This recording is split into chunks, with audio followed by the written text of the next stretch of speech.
Your street was quiet in the morning. Not silent, you could hear sprinklers ticking across front lawns, a dog barking a few houses down, someone's car backing out of a driveway. But quiet, the kind of quiet where you could hear the rumble of the school bus coming from 3 blocks away. You'd stand at the corner with a couple other kids, backpacks slung over one shoulder, waiting. Nobody was in a rush. Nobody was checking their phone because there were no phones to check.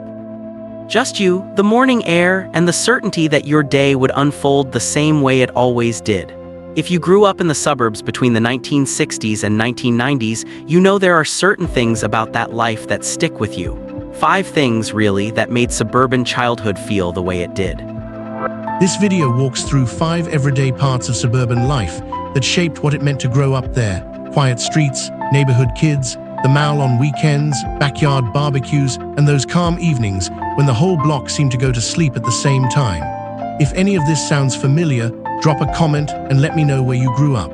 And if you're enjoying this trip back, go ahead and hit that like button. The first thing you need to understand about suburban mornings is how quiet they were. Not empty, just calm.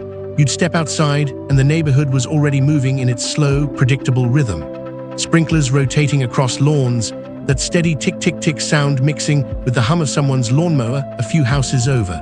The newspaper would be lying in the driveway, still rolled up in its rubber band, sometimes halfway under the car.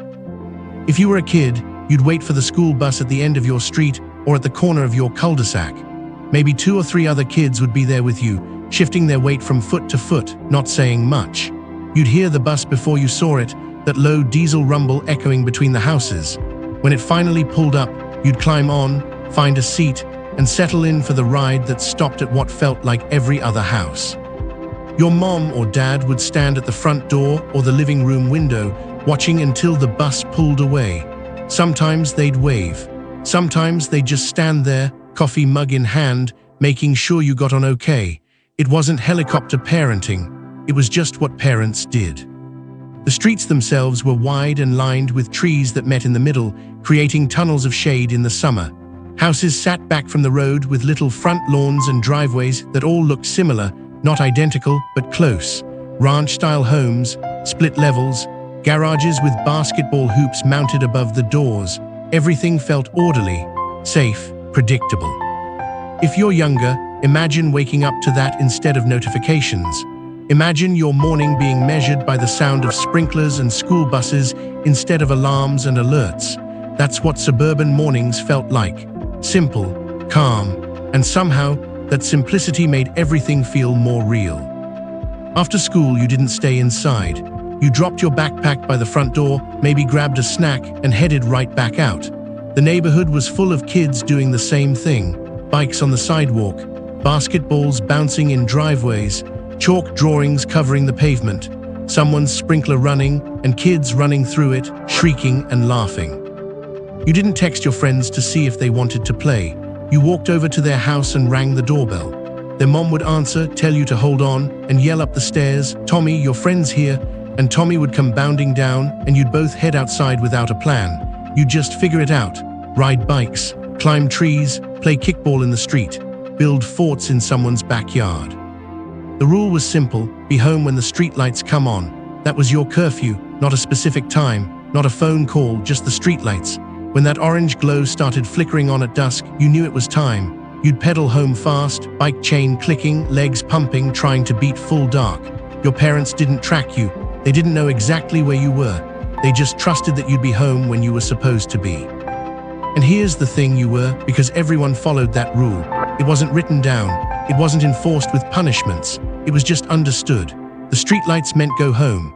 And when you finally walked through your front door, sweaty and tired and maybe a little scraped up from falling off your bike, your mom would ask, "Did you have fun?" And you'd nod, grab a drink from the fridge, and that was that. If you lived through this, you know, the freedom, the trust, the simplicity of it all. And if you didn't, maybe now you understand why people who grew up like this still talk about it. The mall wasn't just a place to shop. It was the place to be, especially on weekends. Your parents would drop you off at the main entrance, usually by the fountain or the food court, and you'd spend hours there. No supervision, no checking in, just you and your friends, wandering the air-conditioned corridors, looking at things you couldn't afford and eating things you probably shouldn't. The food court was the heart of it all. That mix of smells hit you the second you walked in: fried dough, teriyaki chicken, fresh-baked pretzels, the unmistakable sweetness of cinnamon. You'd pool your money, buy a slice of pizza the size of your face, maybe split an orange Julius, and sit at one of those sticky tables, people watching. The mall was where everyone went. You'd see kids from school, older teenagers who seemed impossibly cool, families with strollers, elderly couples power walking in matching sneakers. If your mall had an arcade, that's where you'd end up, pumping quarters into Pac-Man, Street Fighter, or whatever the hot game was. The arcade was loud, digital explosions, electronic music, the constant clatter of coins. You'd spend every dollar you had, then wander back out into the mall, hands in your pockets, trying to look older than you were. If you'd like a longer, deeper version of this story, tell me in the comments and write longer version. Now, let's keep going. Music stores, bookstores, clothing stores where you'd try on things you'd never buy. The whole point wasn't really shopping. It was hanging out. It was being somewhere other than home, somewhere with your friends, somewhere that felt like freedom, even though you were just walking in circles. And when your parents finally picked you up hours later, honking from the parking lot, you'd pile into the car tired and happy, clutching a small bag from Spencer's or a new CD from Sam Goody, already planning your next trip back. Saturday mornings in the suburbs sounded like lawnmowers. By 9 a.m., half the dads on your block were out there, pushing mowers across their grass, the smell of fresh-cut clippings filling the air. It was a ritual, a competition almost. Who had the greenest lawn, who mowed in the straightest lines.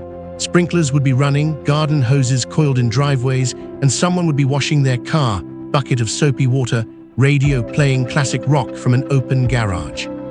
Backyards were where life really happened. If you had a pool, even just one of those above-ground ones with the metal sides, you were the popular house that summer. Kids would show up uninvited, towels slung over their shoulders, hopping to get in. Your mom would bring out popsicles or little plastic cups of Kool-Aid, and everyone would splash around until their fingers were wrinkled and their skin smelled like chlorine. Barbecues were constant. Your dad at the grill, flipping burgers and hot dogs, smoke rising into the early evening air. Folding chairs set up in a circle, neighbors wandering over, holding paper plates, chatting over the fence. Kids running between yards, no boundaries, everyone's backyard connected by invisible permission. You'd eat sitting on the grass, ketchup dripping onto your shirt, not caring. Birthday parties happened in backyards too, picnic tables covered in bright plastic tablecloths, a homemade cake, balloons tied to the fence. Everyone sang "Happy Birthday" off-key, and you'd blow out candles, making a wish you'd never tell anyone. The suburbs on a summer weekend felt alive in a way that's hard to explain. Not loud, not busy, just full of neighbors who knew each other, full of kids running around, full of the smell of cut grass and charcoal smoke and the sound of sprinklers and laughter. It was ordinary, but it was also kind of perfect. By the time dinner rolled around, the neighborhood was settling down. You'd sit at the table, same spot as always, and eat together as a family. Meatloaf, spaghetti, chicken and rice, nothing fancy, just food. The TV might be on in the next room, the volume low, the evening news playing in the background. Your dad would ask about school. Your mom would remind you about something you needed to do tomorrow. It was routine, predictable, comforting. After dinner, families would drift to the living room. The TV had a schedule, specific shows on specific nights. Monday was one thing, Thursday was another. If you missed it, you missed it. No rewinding, no streaming. You just had to be there at 8 o'clock when it started. Sometimes the whole neighborhood would be watching the same thing, and you'd talk about it the next day at school or over the fence with your neighbor. Later, when it got dark, you might step outside for a minute. The street would be quiet, porch lights glowing, a car passing now and then, the sound of crickets, the distant hum of someone's air conditioner. You could see stars, real stars, because there wasn't as much light pollution back then. Inside, the house would be winding down, lights turning off one by one, your parents heading to bed. You'd brush your teeth, maybe watch one more show, then head upstairs. Your room would be dim, maybe a poster on the wall catching the glow from the streetlight outside your window. You'd lie there in the quiet, knowing that tomorrow would be a lot like today.